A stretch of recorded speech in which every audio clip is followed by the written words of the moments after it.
Hi viewers, let's explore the second group cation analysis today.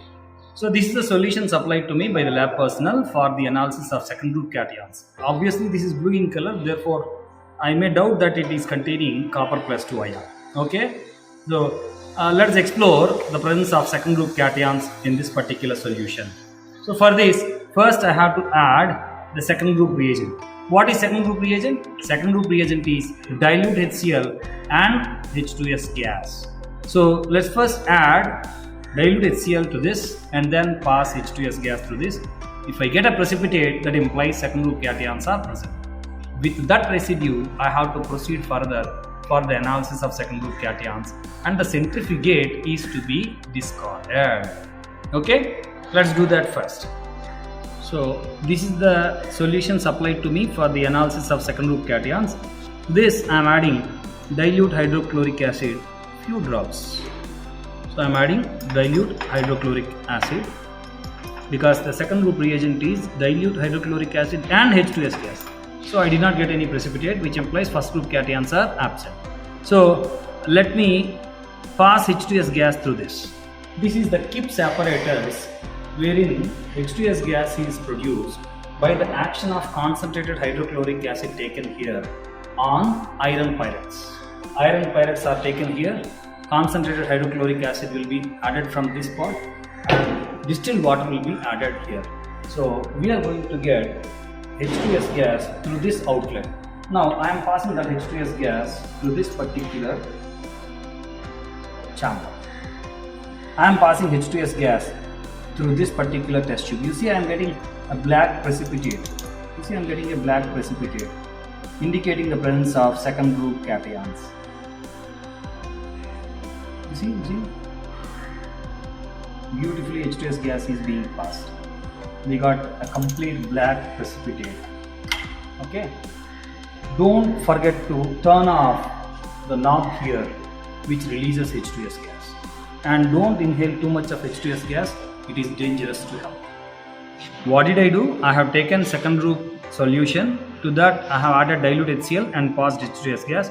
I got a black residue indicating the presence of second group cations. Now let's centrifuge this. Let's go to the centrifuge mission. I am inserting the two test tubes in the opposite holders of the hand centrifuge mission and I am centrifuging it now. You see? Such that the residue gets separated very clearly.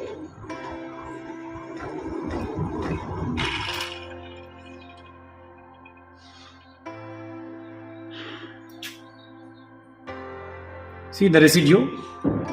See the beautiful residue, black residue that is obtained. Okay, this centrifugate is to be discarded or it should be used for third group analysis. As I told you, this is the precipitate that I obtained after adding second group reagent to the given salt solution by the lab personnel. What is the second group reagent? Dilute HCl and H2S gas. Now I am decanting the centrifugate and I am discarding this. Otherwise I have to use this particular centrifugate for third group analysis, but right now I am discarding it. Okay, with this residue I have to do the second group separation table. Let us see that. To this residue, I have to add few drops of concentrated nitric acid and I have to heat the mixture. So I am adding few drops of concentrated nitric acid to the residue.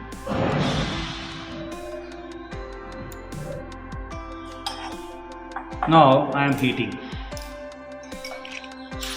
Whenever we are heating, we are supposed to use the test tube holder.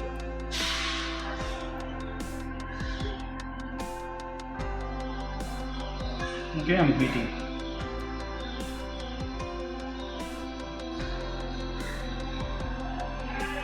See the entire precipitate got dissolved.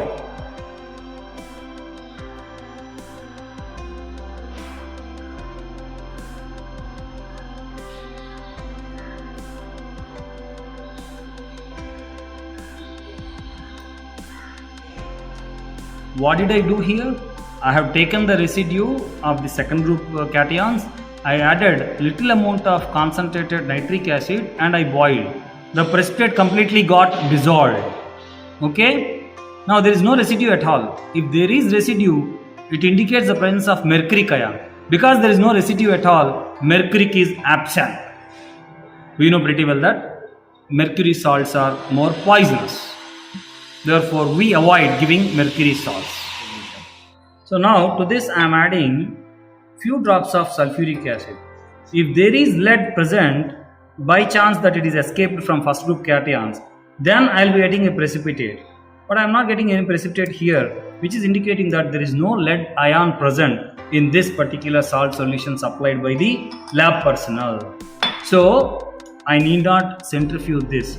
If there is a precipitate, then only you need to centrifuge. If there is no precipitate at all, you need not centrifuge. That is a thumb rule. Okay, fine. So this centrifugate is to be, or this solution is to be tested for the presence of copper plus 2. Okay, so let us test for copper plus 2. To this solution, if I add potassium ferrocyanide solution, I must get a chocolate brown color precipitate. If I get it, then it indicates the presence of copper plus 2, or else copper plus 2 is absent. Let me see whether I am getting chocolate brown color precipitate or not. You see, beautiful chocolate brown color precipitate is formed by the addition of potassium ferrocyanide. You see, a beautiful chocolate brown color precipitate is formed. It is indicating the presence of copper plus 2. You see, chocolate brown color precipitate. Chocolate brown color precipitate formed due to the formation of copper ferrocyanide. Okay, that's it. This is confirming the presence of copper plus 2 ion. Let us summarize. What did we do in this particular second group analysis? I told you second group generally contains different cations like Hg plus 2, which is also called as mercuric, copper plus 2, which is also called as cupric, lead plus 2 if it escapes first group cations, then it may contain arsenic, antimony, bismuth ions. So, but as per APCHE syllabus, we have only one cation in this particular group, namely cupric ion, Cu plus 2 ion. We have taken the solution supplied for second group analysis. We have added second group reagent, namely dilute HCl and H2S gas. We got a precipitate. It indicates the presence of second group cations. Now this is centrifuged. The residue is containing second group cations and centrifugate is discarded.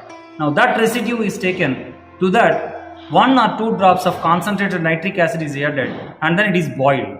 If we get a precipitate, it indicates mercuric ion. Because there is no mercuric ion, generally mercuric salts are poisonous, as I told you, we don't give. So there is no precipitate formed, and dilute sulfuric acid is directly added to that solution to check the presence of lead plus 2.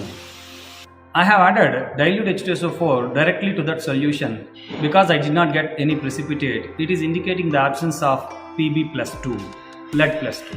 Therefore, I have taken that centrifugate or that solution directly and I have tested for the presence of copper plus 2 ion. The solution is appearing blue in color. It itself is indicating the presence of copper plus 2 ion in that solution. However, I performed one more test for the confirmation of copper plus 2. What did I do? I have taken that solution and I have added potassium ferrocyanide solution, and immediately I got a chocolate brown color precipitate indicating copper ferrocyanide. Okay, so this is confirming the presence of copper plus 2. This is how we are supposed to perform the second group separation table. Thank you.